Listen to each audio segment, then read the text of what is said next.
right, everybody. Welcome to Crown Council Live. Stuart Anderson here, along with Greg Anderson. Hello. Hey, yo. This is our opportunity each week to connect with the Crown Council community. It's our hope that we can share ways you can engage here, as well as highlight some of the things that our members are doing to engage with Crown Council and be part of this awesome community across, North America, Gregor. We got a lot of updates, a lot of things going on, and that's kind of where we wanted to start. First of all, we're missing Steve, and Steve is off at what is known as the ADOM meeting, and we've partnered with ADOM a few times through continuing education and webinars. And so I'll ask DJ to bring him in, and as he's coming in, we'll just kind of share a few things about. Oftentimes throughout Crown Council, we always have someone traveling somewhere. Uh-oh. He's live, isn't he? He's there live? We can't hear you, Steve. We can't hear you. Uh-oh. Turn on the microphone. We can't hear you. We can't hear you. Turn on the microphone. We can't hear you. He's gonna have to figure out his own audio. I know he's coming to us from his phone. Okay, there you go. Got him. We got you. Good? Yep, we good. All right, sounds good. Are we live? We are live. All right, we're live. Okay, so I got my posse here. So we're at the ADOM meeting down in Orlando, American Association of Dental Office Managers. Susan Pruitt here from TOPS. Hey, Susan. Hey, Susan. And here's Savannah. Savannah's from Boston. Hi. Hey, Savannah. And come in here, Lori. Lori Spitz, who's from a great Crown Council practice in Boston. Yes. So we're just getting ready to go live downstairs. We're going to do a culture of success presentation to all the office managers from all over the country. And Savannah might even come and join us if we're lucky. I will. So we're having a great time here. We've got a bunch of Crown Council resource partners here. In fact, Jeff Glazer, Manor State Specialties, is our next door neighbor. Nice, Jeff. Hey. So it's this is all about we're having a great time. We're going to do culture today, and then tomorrow it's going to be all about financial arrangements and dealing with patients' most challenging financial objections. Very cool. So it's going to be a good couple of days. And my understanding is Susan is going to be giving away a lot of money. Whoa, Susan. Hey, Steve, maybe tell us why ADOM's a good fit. Maybe tell us about ADOM, why they're a good fit for Crown Council. How do we connect with these guys? There's about 2,500 dental office managers, admin team members here from all over the country. And the whole focus is the business side of dentistry and building that side of the practice. And a lot of resources here for all of them as the leaders of the business team, really the leaders of the whole office. So great relationship with this team, very similar cultures as we have. In fact, a lot of overlap, a lot of Crown Council. TOPS clients, the Hamilton. TOPS clients here, as well as Crown Council members, office managers here. So yes, Eagles tend to flock. Yes. In quality places. Like very cool. All the way from Alaska to South Carolina. I've met people. Wow. Very cool. Ukraine. I just met one from the Ukraine. Whoa, what? All over. So, nice. all good here. Well, glad you guys could join us for a sec. Fun to see you out and about. Grateful we could talk for just a second. You got it. All hey, right. guys. Thanks, guys. See ya. Thank you. Bye. All right, so as an extension to having them on, you can see here, this is my screen. This is the Total Patient Service Institute screen. And Steve is constantly, they are constantly having meetings and doing live events. And I'll scroll down here. This is their seminars page, if I go to seminars.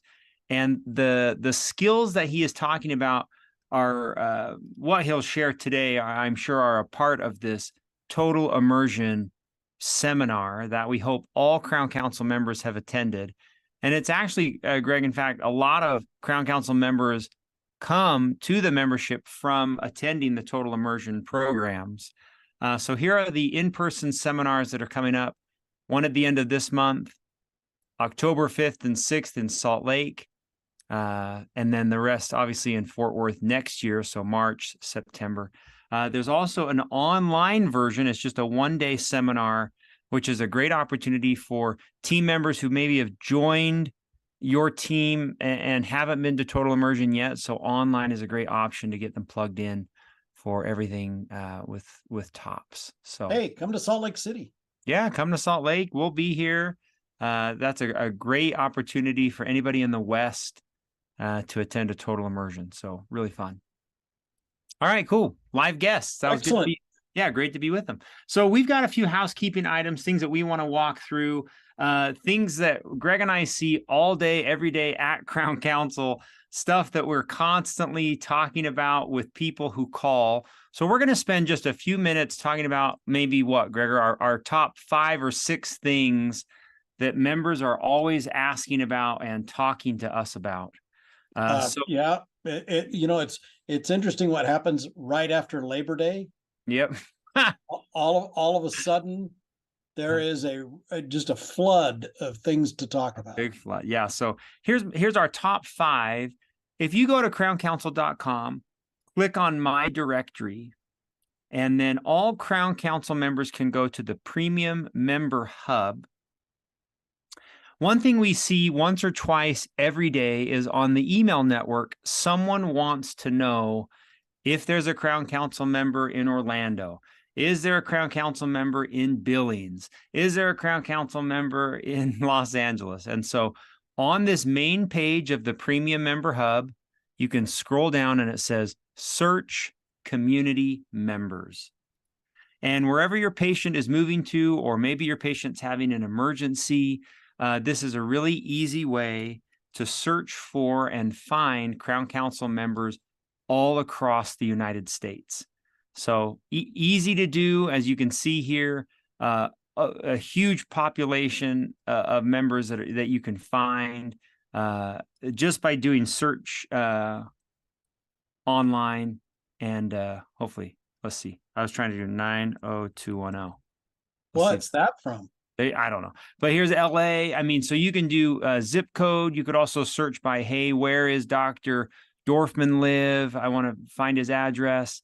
So this is the search engine that we use if anybody asks, is there a Crown Council member in Long Beach or whatever? So a great resource that's been part of Crown Council from the beginning is finding and networking with other Crown Council doctors across the United States. Anything else you want to say about this, Greg? It is probably the most often thing that we see or get on the phone here. Yes. Is there somebody that I can send my patient to, that I can trust, that subscribes to the same level of care that they do? And it's a real compliment to the membership that our members want to do that, for sure. The next thing I want to talk about is our Young Dentist program. So we're constantly signing up new young dentists 1 to 5 years out of school. If you go to crowncouncil.com and click on the Young Dentist program at the top, we take 50 new young dentists a year as part of this program. And the first time that they meet is at the annual event, which will be in January in Austin, Texas. And then we meet 2 more times in the summer of 2024. So if you have an associate, if you have a young student or somebody who is new out of dental school, this is the best place for them to go to jumpstart their career, and especially jumpstart their cosmetic training with Utah Valley Dental Lab, Chase Larson, and Dr. David Hornbrook. So this is a great way for young dentists to engage with Crown Council. Anything to say about that, Greg? I think you're like half full already for next year's class. So I would say that one of the reasons for mentioning this is we've just had a graduating class out of, most dental schools that started either during the summer or in the early fall. So if you have a new dentist in your practice that's out of school 1 to 5 years, this is the time. This is the time. Very good. To get them registered, because it always sells out. It'll sell out in the late fall. So it's time to get them registered and get them on board. Best thing you could do for them. And a really interesting part of the Young Dentist program is every young dentist gets to present a cosmetic case of a patient who might not be able to afford or get a smile design done. And it's right here. It's called our charitable smile makeover. And so if you have a young dentist, it's important that they start looking for this case to nominate now. And then we pick one of the most deserving people at the annual event who will then kind of be our patient. They will be our patient in the summer. So this is a really good time to sign up for the Young Dentist program, in that you can be looking for patients and kind of screening who will be the best to choose for your charitable smile makeover nominee. So yeah, the cool thing about that is the young dentists together vote on it. Yes, they do. And pick the one that as a group they want to work on. So it's really cool. Very good. Okay, we had a lot of action for our request, a 2023 fee report. This is a part of your Crown Council membership. Once a year, as part of the fees that you pay, we can provide you with this fee report. It comes right to you, as well as this 10-minute long video of understanding how to read it and use it. It's a really interesting and neat part of being part of Crown Council to receive this neat fee report. And this is another huge thing that's happening in our office at Crown Council all day, every day, our members requesting the fee report. Greg, anything to add to that? The only thing I would suggest is it is worth the 10 minutes to watch Pam and Steve talk about not only how to read it, but more importantly, what to do with the information that's in there. Because I mean, it's great to read through it, but the important part is, now what do I do? Yeah, very good. Anyway, well worth the time. All right, our last one is, I wanted to make sure and highlight, we've kind of taken a break from our humanitarian trips, but we're gearing back up, and we'll send a group to Guatemala here coming up in the next month or so. And we're excited for that group, excited for all the prospects that are going to the Dominican. And in your directory, so in your directory here on crowncouncil.com, if you go to my directory, you can see here Smiles for Life Foundation, and not whitening. This is all the different ways that you can participate in Smiles for Life. And one of those is going on a humanitarian trip. And our group hasn't been to Guatemala as much in the past few years, and we're excited to welcome them back with Choice Humanitarian going back to Guatemala. Any details you want to share there, Greg? I can tell you that the trip to Guatemala in October, the trip to the Dominican Republic in October, the trip to the Dominican Republic in December, we're behind there. All of those trips are now full. Okay. Wow. But we just released the March 2nd to March 9th, 2024 trip to the Dominican Republic, and the March 16th to 23rd trip to Guatemala. I am going on the one in March. I'm going there. We're going to Puerto Plata, which is one of my favorite parts of the island, and well worth a hard look. We're going to fly in and out of Santiago. That trip is now already half full. Kevin Miller, Dr. Kevin Miller from Montana is leading that trip. Dr. Jared Tyre is leading the trip to Guatemala. And if you've got a hankering to go, those have just been released. Would love to have you join us. Very cool. And one thing that we've added here is, if you want to take a bit of an education tour of what it's like to be on a trip, we've added all of these neat videos and information over here on what to know before you go. So about Dominican, about Guatemala, travel tips, as well as just a few other things that everyone should know before they go, including our leaders. We've added some leadership training that provides some really cool training from some of the guys who have been many times about travel, being in the clinic, planning the last day, knowing before you go. So a lot of fun information if you're nervous or new to attend a humanitarian trip. It's all right here on crowncouncil.com. I'll show you, I'll go back to it again in case you weren't watching. So if you go back to your directory, Smiles for Life Foundation, humanitarian trips. And then if you scroll down here to the bottom, take the next step, this will take you to that page. Very good. Excellent. Change your Okay. life. Very cool. All right, we've got a couple interviews that we did that are both recorded. Obviously, right now is not always the easiest time to join us live. And one of these comes from a friend of mine who actually is not in the dental industry.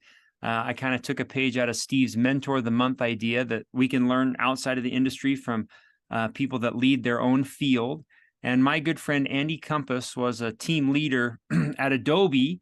He manages a team inside that Adobe business and is a leader, a main leader inside that company. And I asked him what he's learned over his, 30 years of business leadership and training and bringing together teams, not only in his office, but what's interesting about his business is he's bringing together people from all over the country to complete a task.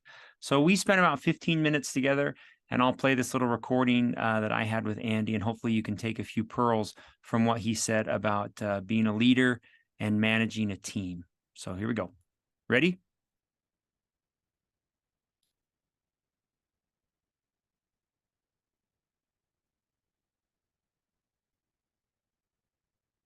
All right, everybody. Welcome to the live stream. Andy Compass. Hi, Andy. Hi, Stu. Thanks for having me. Grateful to have you. So Andy is not a dentist. I guess, is that a good thing to lead with, Andy? Not a dentist? I don't know. Is that a good thing or a bad thing? So Andy and I are good friends. I would call Andy a very close friend, and he works in an industry that required him to bring people together. So in his industry at Adobe, he worked with many different people, different teams from all over the country, and in my opinion, is a master at bringing people together. So when I look at Andy's skills and his natural gifts, he has the ability to bring people together and create a culture that helps people work together and get stuff done. Right, Andy? Amen. And so I thought, what a fun thing to do to kind of reach out of our industry and hear from somebody who has seen a lot of teams and put together a lot of people and talk about what he has seen over his years that makes teams successful, builds great culture, and kind of finds that success amongst lots of people coming together. Is that good? Is that a good introduction, Andy? That's a great introduction. So maybe give us a little background about what you've done in the past and kind of where you are now. Great. Thank you. When I think about leadership, the things that there's a lot of words and things that sound very similar, right? So if I just say 7 words or 8 words or even 5 words of what of what leadership looks like, it will sound similar as you listen to some of my story, right? So if I said, here are 5 fundamental qualities that make every team great, right? Okay. Some of them will sound a little similar, and you say, well, that's not similar. I mean, that's not 5, that's 4. But I think if I were to give you the secret sauce, I feel as a leader, I've learned how to recognize other people's efforts and engender collective responsibility. Let me say that again. I know how to recognize other people's efforts and to engender collective responsibility. And that comes through, and that can be learned. It's not just something that someone was born with, right? A leader that has that capability has had to fashion that in one way, shape, or form. We all lead by different ways, different example, we lead out differently. But I think engendering that collective responsibility is why people will jump in and grab a hold of what you have to say. I love that, especially a lot of docs. I don't want to generalize everybody, but if you're a doctor and you're watching this, you are a leader in your practice. And whether you think that you are or not, developing the skills to be a great leader is something that should be worked on every day. And I love that from you, Andy, that I think there's kind of that misconception that like, well, I'm not a born leader. So maybe talk about it then. Like, what do you do to do that, to build that, to build that attitude in your leaders? First of all, you have to find your identity. There are 3 words that I would say that I feel as my identity. They are genuine, they're authentic, and they are sincere. Those 3 words, genuine, authentic, and sincere. They sound a little similar. And then, like I said earlier, because of the similarities, they'll bleed into each other. I'll take the first one, genuine. When I feel like I'm leading a team or being a part of a team, I feel like I'm genuinely interested in other people and their stories. It's something I lead out with. I want to know your wife's name or your husband's name. I want to know your kids' names. I want to know your pets' names. And that collective genuineness happens magically. Like if people will see that you're interested in them, they open up.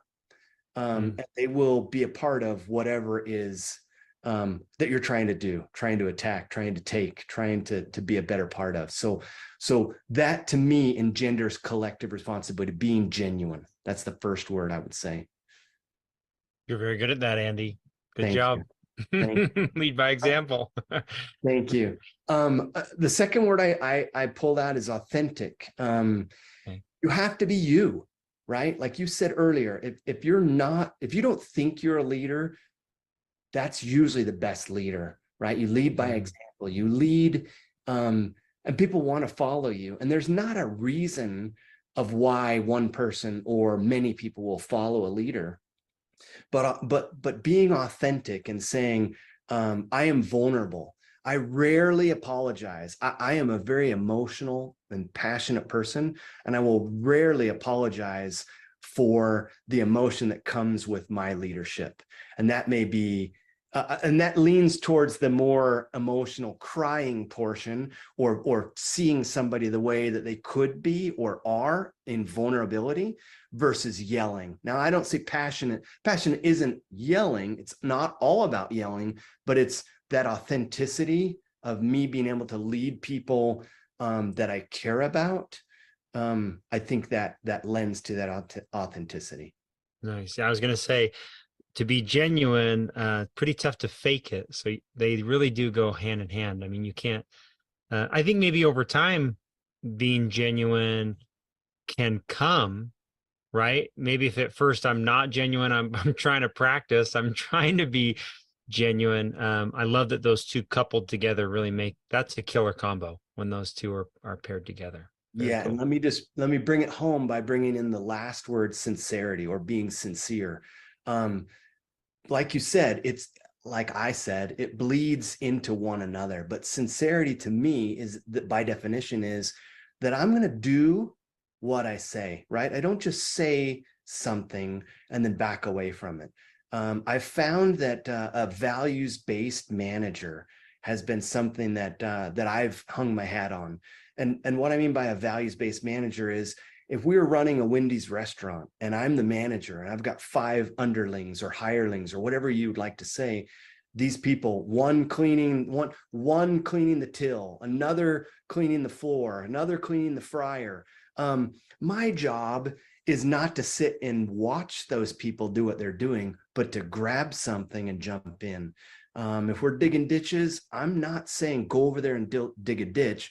I jump down in the ditch. Where's my shovel? Let me show you that my sincerity is, I want to get this done as a team, collective, engendering collective responsibility. I'm not interested in pointing and clicking and asking people to do something that I'm not willing to do myself. And the team members that I get the most out of, the most throughput out of, are those that look at me and they know that I'm sincerely in their best, in their behalf. Like I will jump into the fray, leading through chaos, disorganization. So sincerity leads me to doing what I've asked them to do, and that engenders collective responsibility. Nice.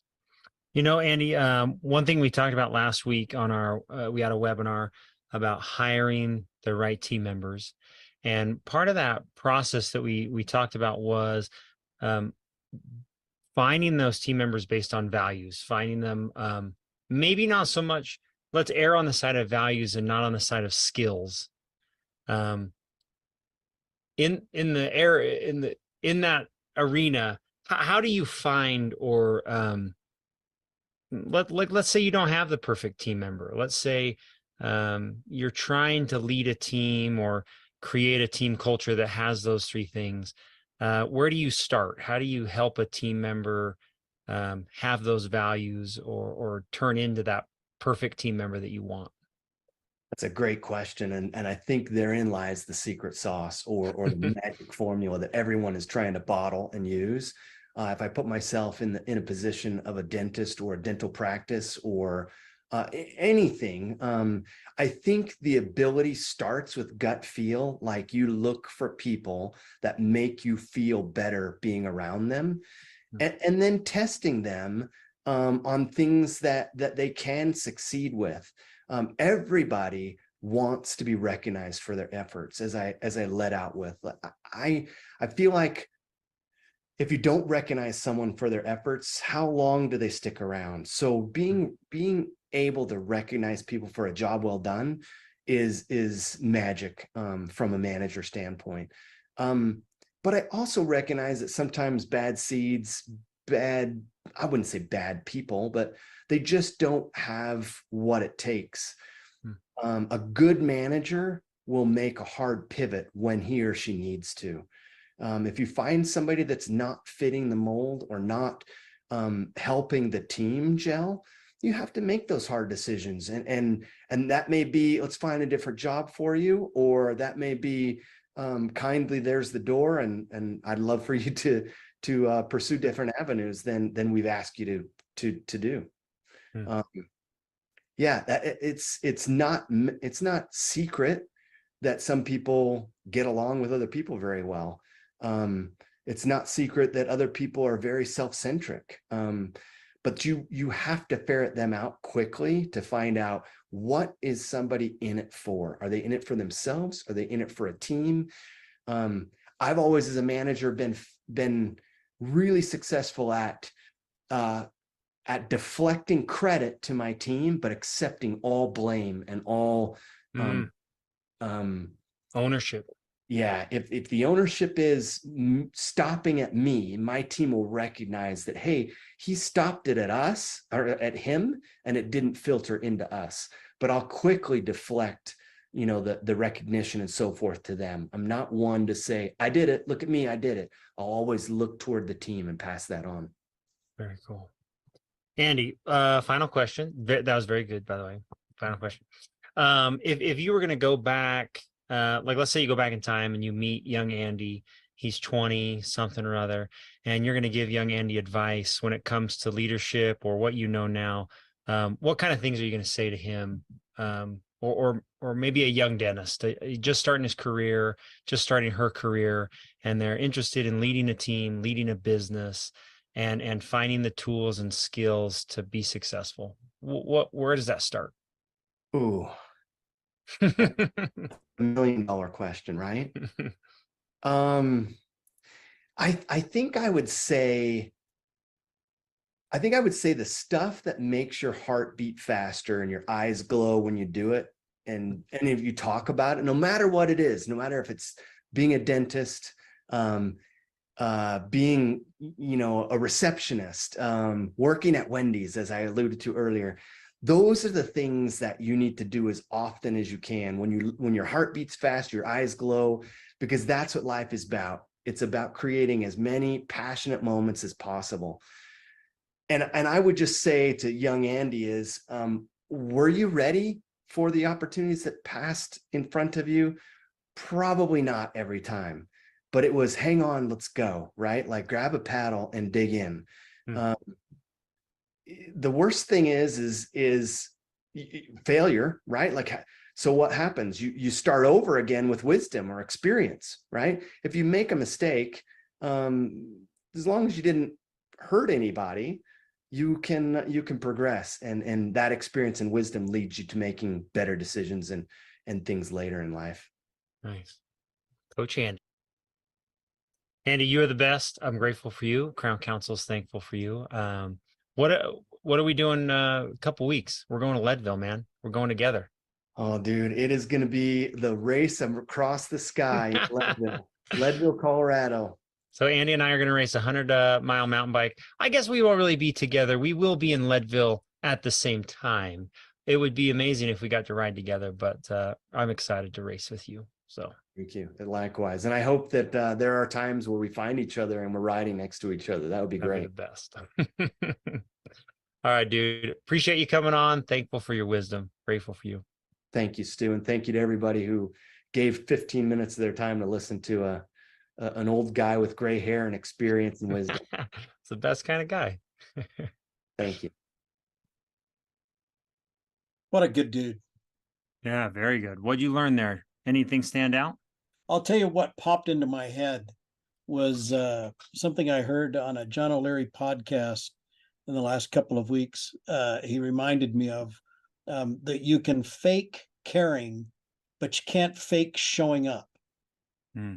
That in order to achieve the goal, you got to be there. You got to be in the trenches, and people are exposed pretty quickly when they talk the talk, but don't get in, like he said, get in the trench with the shovel, and work to get the job done. Yeah, and especially over time. I recorded that with Andy back in July, and I sent him a picture of us on the. I said, "Hey, I'm playing your thing," and I don't know if you guys could see, but he was texting me and going back and forth. He said, "I can't even remember what I said," but he did say, "If you'd ask," he says, "I would do anything for you in the Crown Council. Just ask, and I'll be there."